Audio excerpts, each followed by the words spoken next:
Hi guys, welcome back to the channel. Apologies on this video because this is the second attempt at it. I did do a video yesterday and for some reason I uploaded it to the computer and it vanished. I watched the video and it was quite a good one.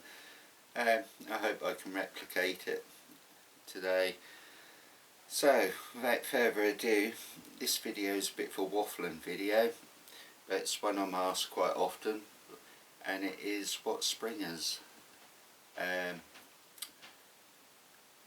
do I like, sort of thing, or what are my favourite springers. Now, let me put it straight out there guys, this is not, I'm not so arrogant to say words as these are the best springers out there, because it's all subjective. Each individual has their own preference, should we say, and what I look for in a spring rifle, others may have totally different needs, wants and so forth. So these are the ones I sort of compiled a little list. Now the caveat on this is these are either all rifles I own or will be owning this year. There are a few honourable mentions, and believe it or not guys, they're not all German rifles and they're not all modern rifles as well. So I'm going to crack on and I'll just rattle off my little list. These are the ones what I rate extremely highly. For me, when I look for a spring piston rifle, I want quality, I want decent fit and finish to it. Power isn't necessarily right up there, but accuracy is. And in my view, they've got to have a fairly decent trigger as well. Accuracy starts with the trigger. You're never going to shoot a spring piston rifle well if it's got an appalling trigger. It just won't happen. So with that in mind, a decent trigger, decent barrel lockup, and of course it's got to have a decent barrel on there. Obviously the trigger is this one component of the rifle. Having a good barrel is a necessity if you want to attain good accuracy. Also the rifle's got to be damn consistent as well. So some of these are no longer in or available, they're not manufactured, and I will be tracking them down and I will be acquiring them, and as I get them I'll do the review on them. Right, it might be surprised, but at sort of the top of my list are British rifles. Now, like I say, some of these I haven't got but will be getting. So first and foremost I'm going to go for the BSA Superstar. Now in my opinion the Superstar was one of the finest spring piston rifles BSA ever made, and they were absolute lunatics for discontinuing that model. In my opinion, and it's only in my opinion, it was a rifle what could seriously have rivaled the HW77, and indeed I believe it was made for that. The fit and finish on that rifle is absolutely exquisite, extremely accurate. It was one of those rifles, now looking back, I should have never got rid of, but as we all do, we move on to the next latest and greatest thing, thinking the grass is greener, so on and so forth, and it isn't, and it's a rifle I bitterly regret getting rid of, but I will be acquiring another one. Next is two BSAs, and I'll lump them together, the BSA Mercury Challenger and the BSA Mercury S.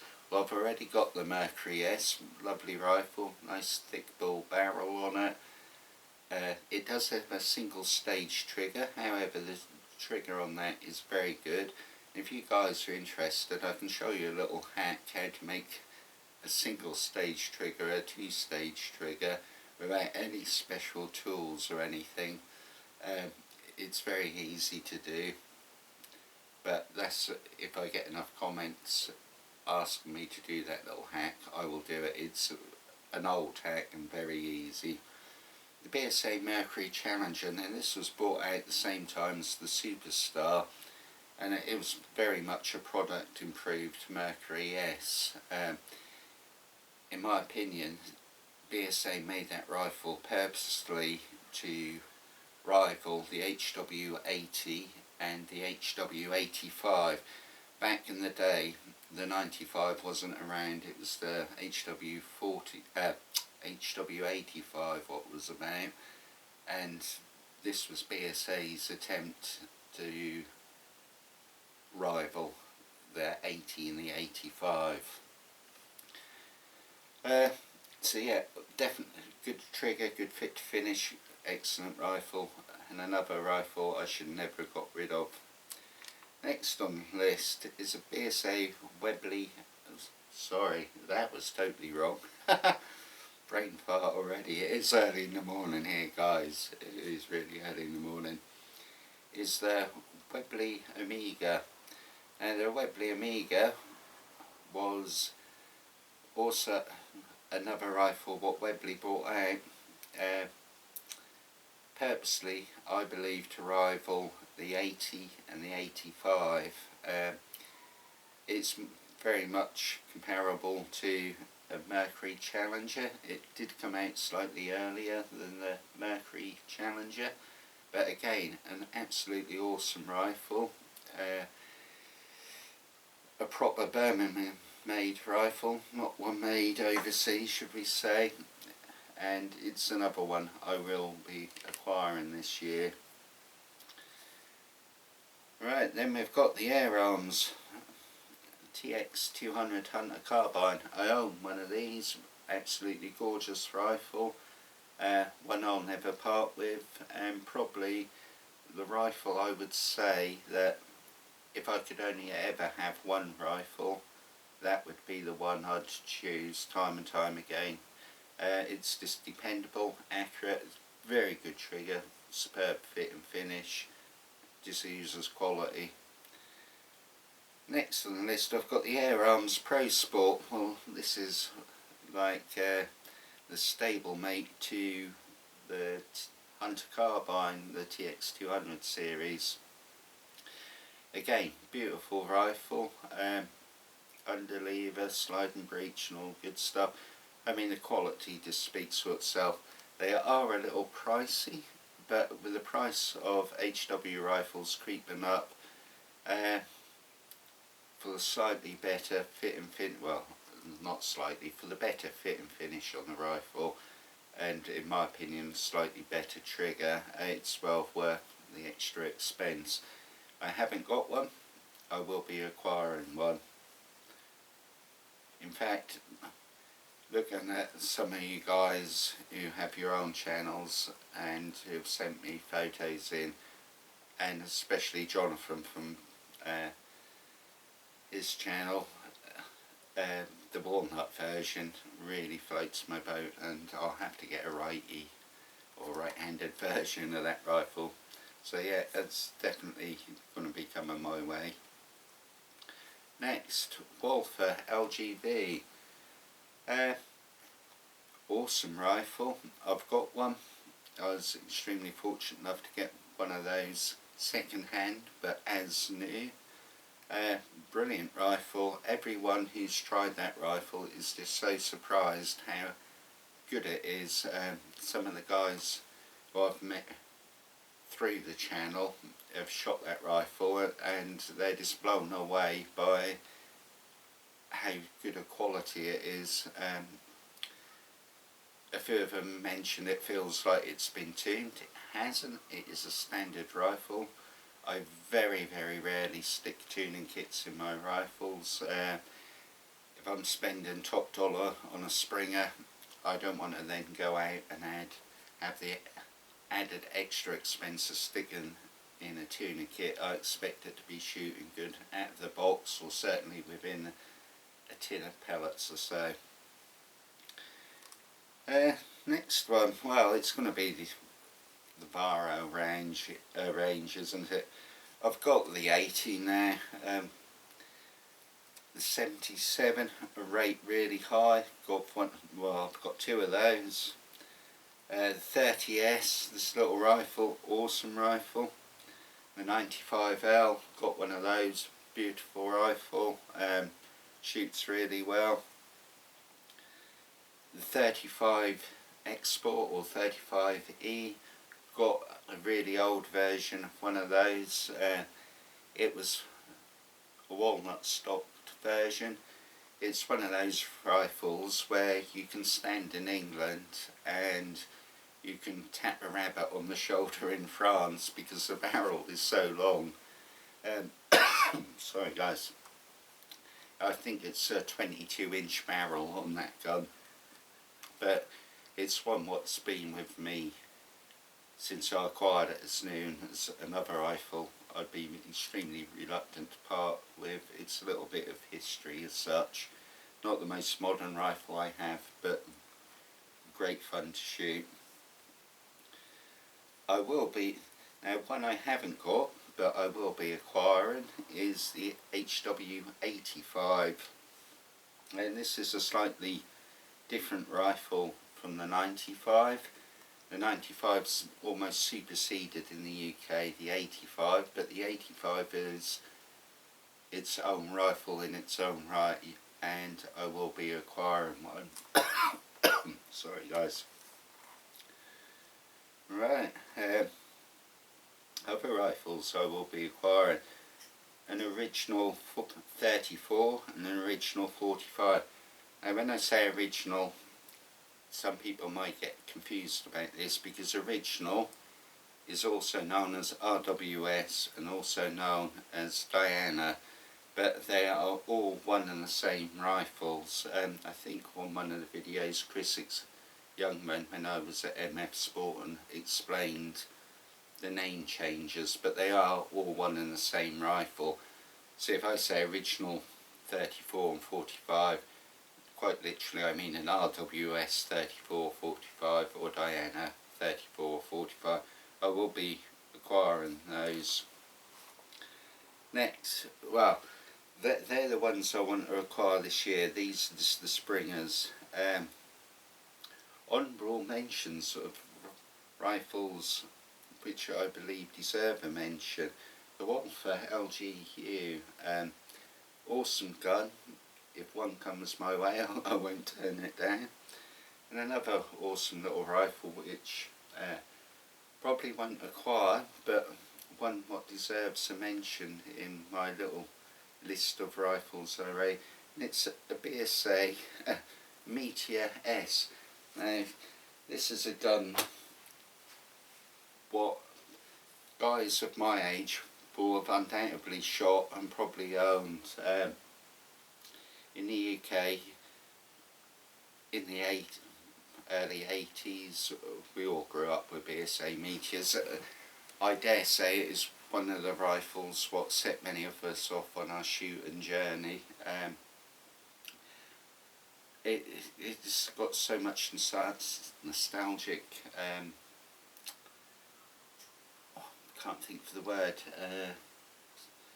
try again. It just brings back childhood memories, and like I say, I'm not talking about the modern Meteor. I haven't got experience them. I really don't like modern BSA guns, Springers, but certainly the Meteor S from maybe mid 80s. I'll see if I can pick one of those up, but if only to bring back childhood memories, should I say. Right, so they're the rifles what I particularly like, my favourite rifles. You can tell by the rifles I've mentioned, they're not what I'd rate the best rifles in the world, but to me they all hold special value, and ones I rate really, really highly indeed. So, second part of the video, this one is in direct response to a comment one of my buddies put on my last video, and I hope I'm not butchering your name, but it is, I believe his name is John Venturino. I apologise, John, if I've butchered your surname. I don't mean to. In that video he was saying about, it was almost like right tools for job, saying springers for like sitting back on the range enjoying the challenge you're shooting kind of thing. But if it's quick kill or if you need to dispatch vermin or small game quickly, the PCP is the way to go for a quick dispatch. I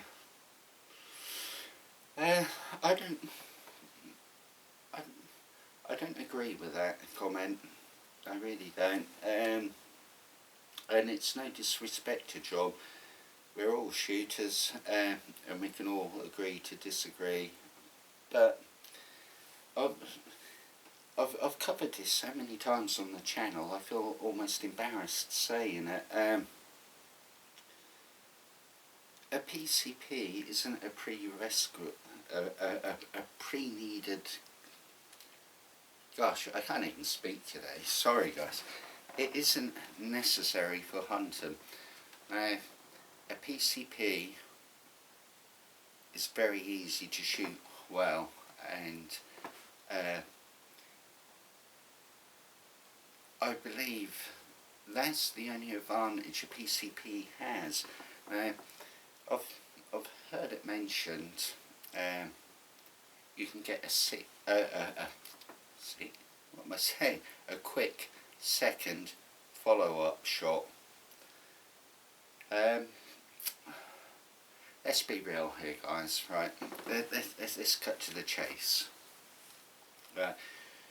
If you're shooting responsibly within your capabilities and all the rest of it, you should not need a second follow-up shot. It shouldn't happen. But let's face it, let's live in the real world here. Things happen, things go amiss. You can misjudge range. You can get a little gust of wind, you blow your pellet slightly off. You can hit a small twig, or you can get some sort of deflection, or even just plain old shooter error where you've wobbled as you've squeezed the trigger. Wounding shots do happen. It'd be irresponsible of me to pretend it doesn't happen.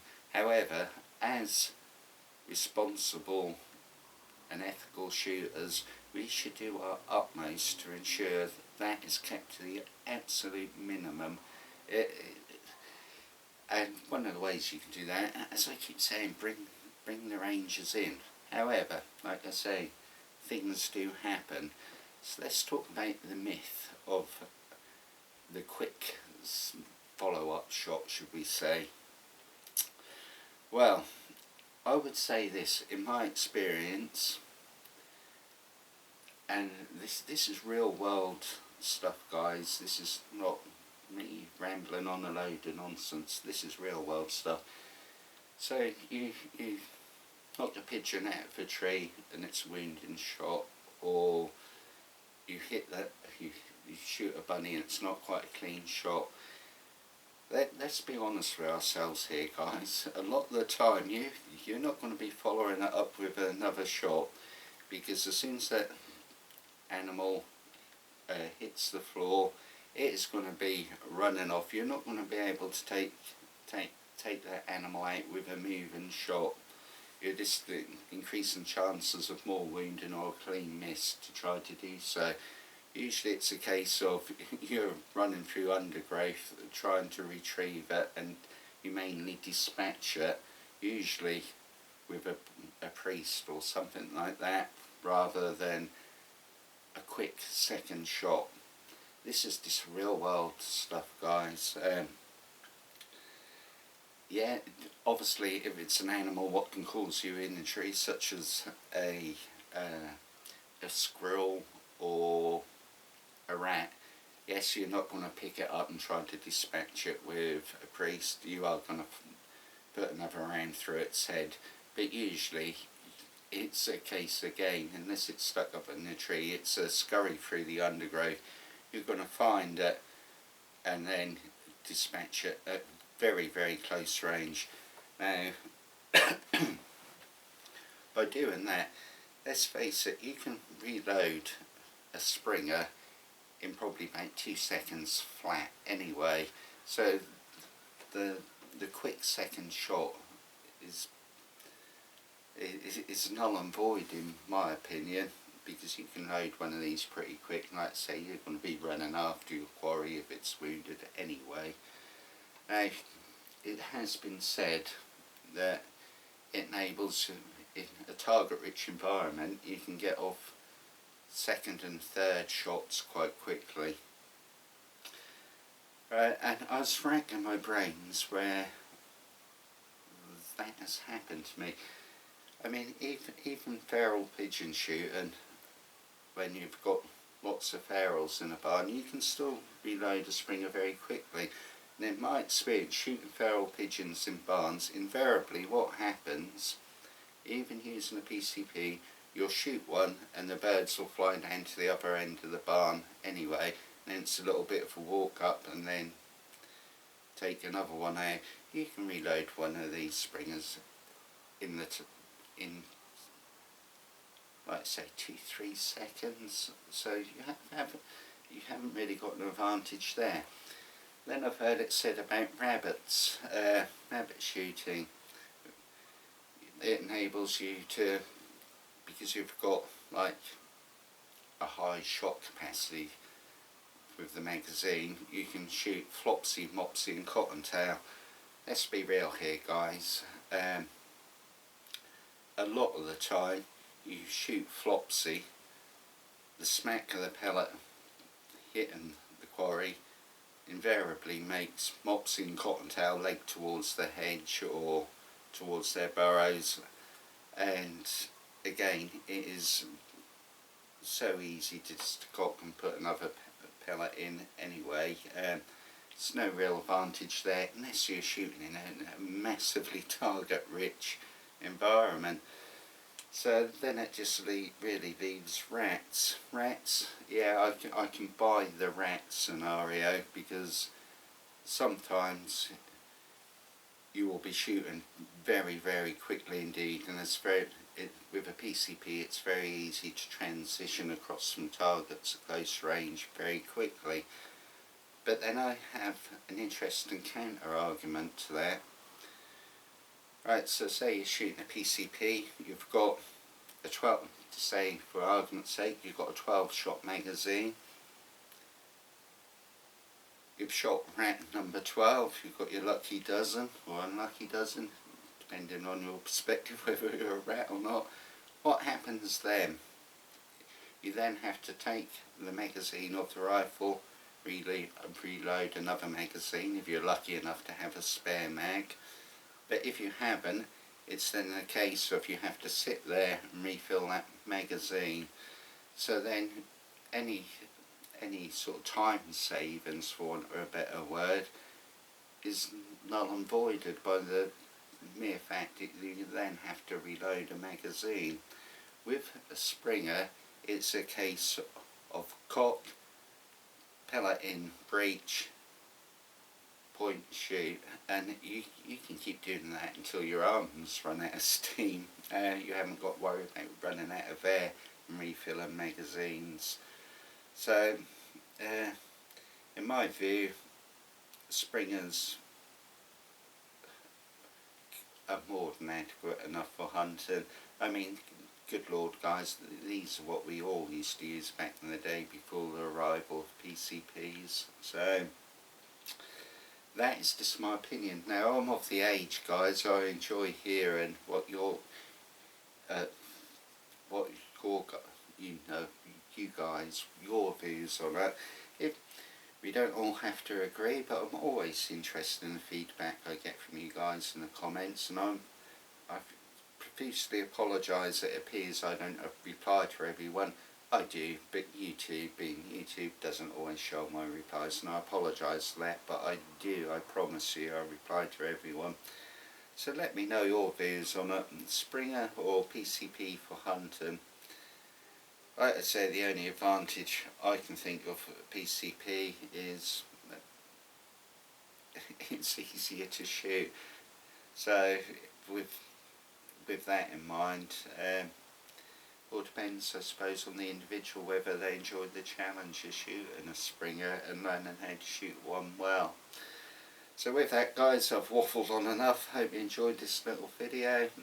Let me know what guns you really rate Springer wise. We'll do another one on PCPs at some point, but let me know what Springers you really rate, and let me know your views on PCPs and Springers for hunting. And with that, guys, I'm going to sign off. Cheers, guys.